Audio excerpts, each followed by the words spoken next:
नमस्कार दोस्तों, आप सभी का स्वागत है पुनः एक बार ज्ञान भूमि यूट्यूब चैनल पर। आज हम पढ़ने वाले हैं संस्कृत साहित्य के उन प्रसिद्ध पुस्तकों के सामान्य परिचय। जो प्रसिद्ध पुस्तक प्रतियोगी परीक्षा जितनी भी होती है संस्कृत विषय से संबंधित, लगभग सभी परीक्षाओं के पाठ्यक्रम में संलग्न होता है, वही प्रसिद्ध पुस्तकों का आज हम सामान्य परिचय लेकर आपके सामने उपस्थित हैं। और मैंने कल चर्चा भी किया था कि जीआईसी का पाठ्यक्रम को संपूर्ण तैयारी कराई जाएगी और उसका अध्ययन अध्यापन भी प्रारंभ हो चुका है। तर्क संग्रह के वीडियो प्रस्तुत होने लगे हैं, आपने देखा भी होगा। उसी क्रम में आज संस्कृत साहित्य के उन पुस्तकों को जानेंगे जो जीआईसी के पाठ्यक्रम में तो संलग्न हैं ही, उसके अतिरिक्त विभिन्न प्रतियोगी परीक्षाओं में भी आप देख सकते हैं कि सभी के पाठ्यक्रम में ये संलग्न होते हैं। सर्वप्रथम हम रामायण के बारे में जानते हैं। देखिए, सामान्य परिचय में जानेंगे कब, पहले इस बात को जान लेते हैं। सामान्य परिचय में हम 8 चीज़ों को देखेंगे। ग्रंथकार के बारे में, किसने रचना की है। दूसरा, विधा को, कौन सी विधा है किसी भी ग्रंथ की, क्योंकि आप जानते हैं कि काव्य शास्त्र में श्रेणी बांट दी गई है कि कौन महाकाव्य होगा, कौन सा नाटक होगा, कौन कथा, कैसी आख्यायिका होनी चाहिए, यह सब तो विधा हो गया। विभाजन, क्या ग्रंथ का परिमाण है, कितने भागों में विभक्त है, इत्यादि की जानकारी विभाजन में देखेंगे। नायक देखेंगे, नायिका को देखेंगे और कोशिश करेंगे कि जिस नायक को हम देखें उनके नायक प्रकार जान लें। नायक के 4 प्रकार होते हैं, वो तो हम बाद में पढ़ेंगे, लेकिन वह नायक विशेष रूप से किस प्रकार में आता है इस बात को भी जानते चलेंगे। फिर वह जो पुस्तक हम जिसकी सामान्य परिचय पढ़ रहे हैं उसका उपजीव्य क्या है, उपजीव्य को देख लेंगे और विषय वस्तु को भी देखते चलेंगे कि उसमें क्या वर्णन है। अर्थात हम अपने मन मस्तिष्क में ये बैठा लें कि इस पुस्तक में ऐसी कथा वर्णित है या ये घटना वर्णित है, इस सब को जान लेंगे। और एक चीज़, रस को जान लेंगे। ये 8 चीज़ ऐसी है, मतलब 8 बिंदु ऐसा है कि यदि आप जानते हैं तो निश्चित है कि इन्हीं बिंदुओं से सामान्य परिचय वाले प्रश्न आपके मिल जाएंगे और बहुत आसानी हो जाएगी यदि इन सभी बिंदुओं को जानते हैं और याद रखते हैं। तो बहुत छोटा पॉइंट है लेकिन बहुत ही महत्वपूर्ण हो जाता है। तो सर्वप्रथम हम रामायण के बारे में जानकारी देखते हैं। रामायण के ग्रंथकार कौन है? वाल्मीकि जी, सभी जानते हैं इस बात को। विधा क्या है? महाकाव्य। रामायण का विभाजन, देखिए विभाजन 7 कांडों में है और उसमें 500 सर्ग भी हैं। अर्थात 7 कांड में विभाजन है तो कुछ सर्ग प्रथम कांड में, कुछ सर्ग द्वितीय कांड में, ऐसे मिलाकर 500 सर्ग मिलेंगे, लगभग 500 सर्ग। नायक का प्रकार क्या है? नायक का प्रकार तो धीरोदात्त है। नायक कौन है? राम जी हैं, प्रभु श्री राम इसके नायक हैं रामायण के, और उनका प्रकार धीरोदात्त कोटि का है। नायिका सीता जी हैं और नायिका का प्रकार उनके लिए स्वकीय प्रौढ़ा है, मतलब स्वकीय प्रौढ़ा नायिका है सीता जी। उपजीव्य रामायण का उपजीव्य देखिए कुछ नहीं है, क्योंकि रामायण तो खुद ही आदि काव्य है, तो रामायण का उपजीव्य कोई नहीं है। रामायण बहुत से ग्रंथों का उपजीव्य है लेकिन रामायण का उपजीव्य कोई नहीं है। और क्योंकि आदि काव्य जब हुआ, इसके पहले कुछ लिखित नहीं है संस्कृत लौकिक साहित्य में, तो इसलिए ये रामायण जो है खुद ही आदि काव्य है। विषय वस्तु, राम जी के जीवन वृत्त का इसमें वर्णन है, इस बात से सभी परिचित है। बहुत ही सामान्य बात है रामायण के बारे में। आगे लेकिन कुछ पुस्तक ऐसी हैं जिनकी जानकारी छोटी मोटी गंभीरता पूर्वक करनी पड़ती है, तो उसको याद रखेंगे और ये तो हमें याद हो जाएगी सारी जानकारी जो है रामायण से संबंधित। रस है रामायण में करुण रस। देखिए, करुण रस याद करना होगा। हम ग्रंथकार तो जान लेते हैं, विधा भी जान लेते हैं, विभाजन वगैरह भी जान लेते हैं, लेकिन रस पूछेगा तो इसको ध्यान रखना है कि रामायण में रस कौन सा है? करुण रस। आगे देखते हैं महाभारत के बारे में। रामायण के बाद ही महाभारत की रचना हुई है और इसके ग्रंथकार हैं वेद व्यास जी। विधा क्या है? महाकाव्य, ये भी महाकाव्य है। विभाजन कितना है इसका, कैसा विभाजन है? तो ये पर्वों में विभक्त है, 18 पर्वों में विभक्त है, जैसे हम सभी जानते हैं आदि सभा आदि। देखिए, अभी इसके विस्तृत अध्ययन को हम लोग नहीं कर रहे हैं, केवल सामान्य परिचय। जब विस्तृत अध्ययन करेंगे तो 18 पर्वों के नाम क्या है, किस पर्व में क्या क्या कथा वर्णित है, ये सब जानेंगे। अभी केवल सामान्य परिचय देखते चलें। विभाजन 18 पर्व में है इसका। नायक हैं युधिष्ठिर जी और उनका प्रकार है धीरोदात्त। धीरोदात्त कोटि के नायक हैं युधिष्ठिर। नायिका द्रौपदी जी है जो स्वकीय प्रौढ़ा कोटि की नायिका है, सीता जी भी स्वकीय प्रौढ़ा और द्रौपदी जी भी। देखिए इसका भी उपजीव्य कोई नहीं है क्योंकि यह ऐतिहासिक महाकाव्य है, ऐतिहासिक घटनाओं का वर्णन है, तो उपजीव्य इसका कुछ नहीं है। और महाभारत भी बहुत सारे काव्य के ग्रंथ, बहुत सारे ऐसी रचनाएं हैं जिनका उपजीव्य है ये। और एक बात है कि केवल संस्कृत जगत के नहीं, हिंदी जगत के और इंग्लिश के भी बहुत सारी ऐसी रचनाएं हैं जिनका उपजीव्य महाभारत ही है। विषय वस्तु क्या है? कौरव और पांडव का वृत्तांत है इसमें।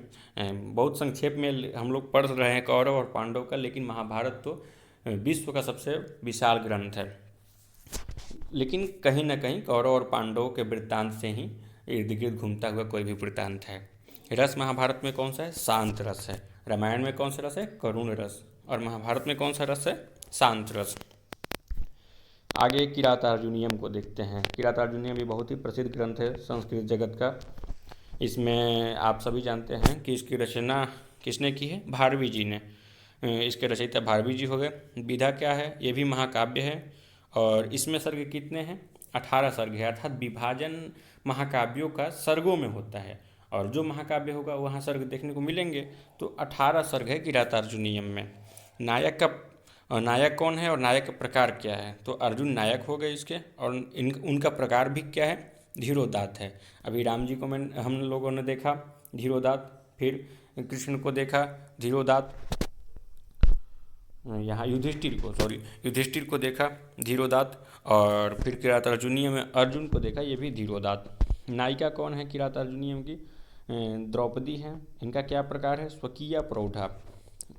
स्वकीय प्रौढ़ा क्या होता है ये सब हम सभी जानेंगे जब इनका विस्तृत अध्ययन करेंगे। 10 रूपक के प्रसंग में सब जान जाएंगे कि धीरोदात क्या है, धीरोधत क्या है, धीरललित क्या है, और नायिका का प्रकार में कौन सा नायिका का कोटि क्या होता है, कैसी नायिका किस कोटि में आती है, ये सब चीज़ को जानेंगे।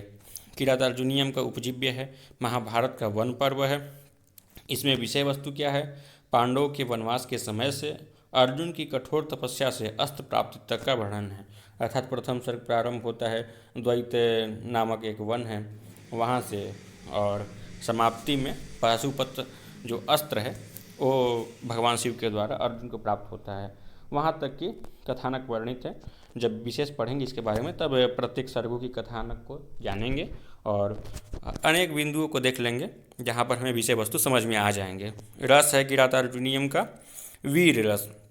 देखिए वीडियो तो है, मैं इसमें कोशिश किया हूँ कि संक्षेप में सारी जानकारी दे दूँ जो प्रतियोगी परीक्षाओं के दृष्टिकोण से बहुत ही महत्वपूर्ण है।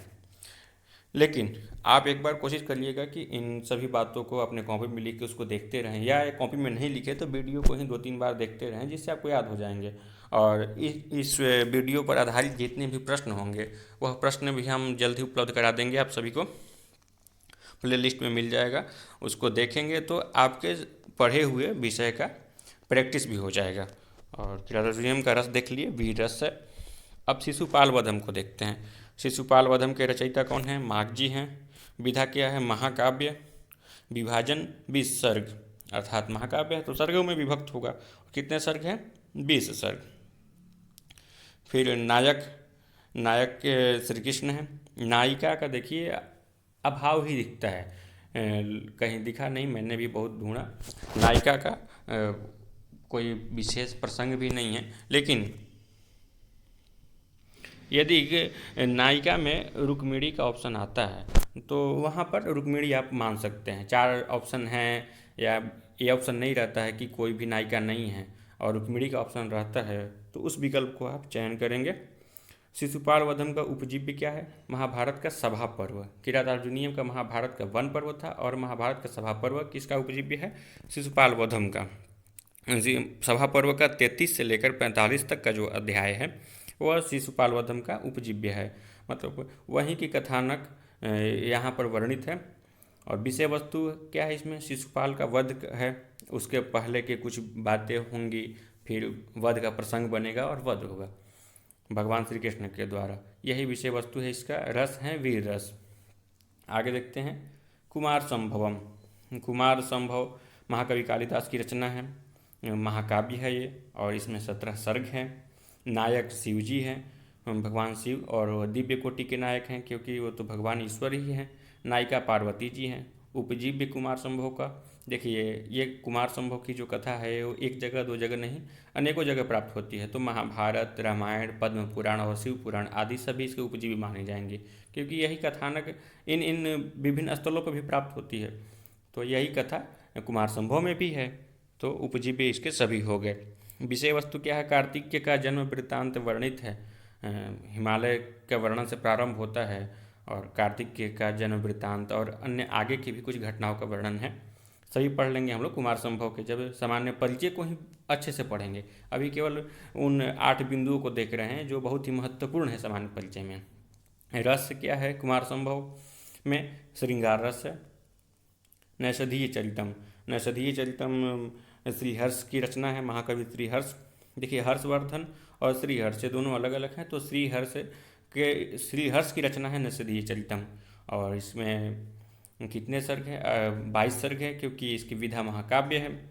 नायक हैं नल, धीरोदात कोटि के नायक हैं। नायिका दमयंती जो परकीया और स्वीया है, अर्थात विवाह के पूर्व परकीया और उसके बाद स्वीया।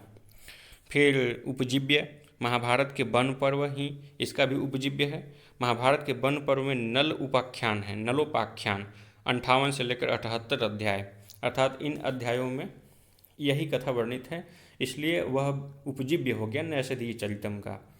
विषय वस्तु नल और दमयंती की कथा है। देखिए प्रेम कथा वर्णित है और इसलिए इसमें रस क्या हो गया आपका? श्रृंगार रस। रघुवंशम, रघुवंशम महाकवि कालिदास की रचना है। विधा क्या है? महाकाव्य है। विभाजन 19 सर्ग। नायक राम जी धीरोदात कोटि के, नायिका सीता स्वकीय प्रौढ़ा। उपजीव्य रामायण है क्योंकि रामायण की कथा या आदि काव्य जब रामायण ही है तो उनसे संबंधित जितनी भी पुस्तक रची जाए, चाहे जितनी भी रचना की जाए, सभी का उपजीव्य रामायण ही हो जाएगा। विषय वस्तु क्या है? रघु के वंश का वर्णन है। और रस, वीर रस है रघुवंश में। मेघदूतम, ये तो एक खंड काव्य है और महाकवि कालिदास की रचना है। 2 खंड है इसमें, पूर्व मेघ और उत्तर मेघ। नायक जो है वो यक्ष है और उनका नाम तो पुस्तक में नहीं मिलता किसी, लेकिन संस्कृत साहित्य के विभिन्न ग्रंथों में उसका नायक भी है वर्णित। हेममाली नाम है और जो धीर ललित कोटि का नायक है। नायिका यक्षिणी है मेघदूत में और उसका नाम विशालाक्षी है। नाम भी मेघदूत पुस्तक के बाहर ही अन्य संस्कृत साहित्य के पुस्तक में प्राप्त होता है। उस पुस्तक में अर्थात जो पद्य है उस पद्य में कहीं नाम उल्लेख नहीं है। पद्मिनी नायिका है। स्वकीय मध्या है। उपजीव्य, उपजीव्य इसका देखिए कथानक और दूत कल्पना, ये दोनों 2 स्थल से लिए गए हैं। कथानक तो ब्रह्मवैवर्त पुराण, ब्रह्मवैवर्त पुराण में जो कथानक है वही कथानक मेघदूत में वर्णित है, लेकिन जो दूत की कल्पना है वह वाल्मीकि रामायण अर्थात हनुमान जी के प्रेरणा से यहाँ पर मेघ को दूत की कल्पना की गई है। विषय वस्तु क्या है? बिरही यक्ष है, उसके द्वारा मेघ मार्ग और अलकापुरी का वर्णन किया गया है। इस ग्रंथ को भी हम लोग विस्तारपूर्वक जब पढ़ेंगे तो बहुत ही सुंदर कथानक है, उसे देखेंगे और संपूर्ण विषय वस्तु को समझेंगे। मेघदूतम में रस कौन सा है? वियोग श्रृंगार। कादम्बरी, कादम्बरी महाकवि बाण भट्ट की रचना है। विधा क्या है? कथा है और विभाजन 2 खंड में है, पूर्वार्ध और उत्तरार्ध के रूप में। नायक चंद्रापीढ़ है, नायक का प्रकार धीरोदात है। कादम्बरी इसकी नायिका है जो परकीया मुग्धा और स्वकीय मध्या, अर्थात पूर्व में तो परकीया मुग्धा है, बाद में वही नायिका स्वकीय मध्या हो जाती है। उपजीव्य इसके बृहद कथा को माना जाता है। विषय वस्तु इसमें देखिए नायक से संबंधित करके 3 जन्मों की कथा का वर्णन है। इसका भी हम लोग जब विशेष अध्ययन करेंगे तो तीनों जन्मों की कथा को जानेंगे और संपूर्ण कादम्बरी में क्या वर्णित है उस विषय वस्तु को भी जानेंगे। रस जो है श्रृंगार रस है कादम्बरी में। शिवराज विजय, यहाँ पर कुछ टाइपिंग गड़बड़ है, शिवराज विजयम होगा। इसके रचनाकार जो हैं अंबिका दत्त व्यास हैं। विधा क्या है? उपन्यास है। ये 3 विराम है और 12 निश्वास है। नायक प्रकार, नायक हो गया शिवाजी और उनका प्रकार हो गया धीरोदात कोटि। नायिका, नायिका का अभाव देखा जाता है इस ग्रंथ में। उपन्यास में उपजीव्य, उपजीव्य तो ये ऐतिहासिक कथानक है तो कोई विशेष पुस्तक और या विशेष ग्रंथ या विशेष कथानक उपजीव्य नहीं है। इतिहास की जो घटना है उसी का वर्णन है, जैसे महाभारत में था। विषय वस्तु शिवाजी के जीवन से संबंधित वृत्तांत है, उनके पराक्रम का वर्णन है। रस जो है वीर है, पराक्रम का वर्णन है तो स्वभावतः वीर ही रस होगा। आगे पुस्तक है नीति शतक। देखिए नीति शतक महाकाव्य और खंड काव्य कथा आख्यायिका नहीं है, यह एक मुक्तक काव्य है। इसके रचयिता श्री भर्तृहरि हैं और इनको मुक्तक काव्य का प्रथम कवि माना जाता है, भर्तृहरि को। विभाजन में देखिए लगभग 100 से लेकर 111 श्लोक तक प्राप्त होते हैं और उसमें 11 पद्धति देखने को मिलती है। मंगलाचरण के साथ 11 पद्धति हम प्राप्त करते हैं। उसमें पद्य 111, कुछ प्रति में 109, अर्थात मैंने बोला ही अभी कि 111 है, या 100 से लेकर 111 शतक तो कहा गया है, लेकिन 100 से ज़्यादा पद है। कुछ प्रति में 111, अर्थात कुछ जो प्रकाशित होती है पुस्तक, उस पुस्तक में 111 पद्य देखने को मिलते हैं और कुछ पद्य की संख्या 109 देखी जाती है, अन्य अन्य प्रकाशन में अलग अलग। पंचतंत्र के रचयिता श्री विष्णु शर्मा जी हैं। और विधा देखिए काव्य शास्त्र के दृष्टिकोण से तो निदर्शना है, लेकिन नीति परक कथा है, इसलिए नीति कथा भी इसकी विधा मानी जाती है। उपजीव्य क्या है? उपजीव्य इसका एक चीज़ नहीं है, कोई विषय वस्तु एक हो ऐसा इसका उपजीव्य नहीं है। इसमें नीति कथा है तो विभिन्न स्थलों से नीति कथाओं का संकलन किया गया है, या उसी कथा के जैसी कोई कथा सम्मिलित की गई है, या उसी कथा को ला करके पंचतंत्र में सम्मिलित कर ली गई हो, ऐसा हुआ है। या लोक परंपरा, लोक व्यवहार में भी बहुत सारी कथाएं प्रसिद्ध होती हैं, उन्हीं कथाओं को समावेशित कर लिया गया हो, ऐसा भी है। तो लोक परंपरा और इतिहास पुरानी बातों को या पुराण में कोई कथानक मिली, वह इसका उपजीव्य हो गया। महाभारत के विभिन्न पर्व में भी ऐसी कथानक को हम देख सकते हैं जो पंचतंत्र में भी देखी जाती है। विभाजन इसके 5 तंत्र में है। 5 तंत्रों का नाम हम जानेंगे जब पंचतंत्र का विशेष अध्ययन करेंगे। हितोपदेश के रचयिता श्री नारायण पंडित हैं। विधा यहाँ निदर्शना और नीति कथा सेम है, क्योंकि ये पंचतंत्र पर आधारित ग्रंथ है हितोपदेश। तो जब उपजीव्य इसका पंचतंत्र है तो विधा भी लगभग वही हो जाएगी। नीति कथा है, उपदेशात्मक कथा है, इसमें निदर्शना विधा मानी जाएगी काव्य शास्त्र के दृष्टिकोण से।